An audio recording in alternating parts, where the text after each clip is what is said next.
আঙ্গ পোস্টের ঢালাই প্রথম তলে 6 ফুট করে 48টা ঢালা হয়েছে। উপরে আবার আমরা 6 ফুট করে আরও ঢালতাছি, যা আকার 4টা ঢালা হয়েছে।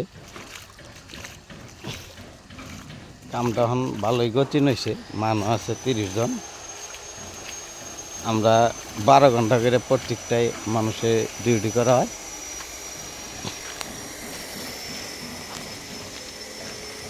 দেড় হাজিরা করে দেওয়া হয়।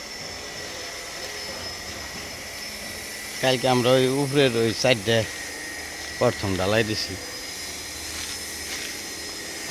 আজকে আরও 11টা ফর্মা ফিডিং হবো, কাল দিন পরে ঢালাই দিব।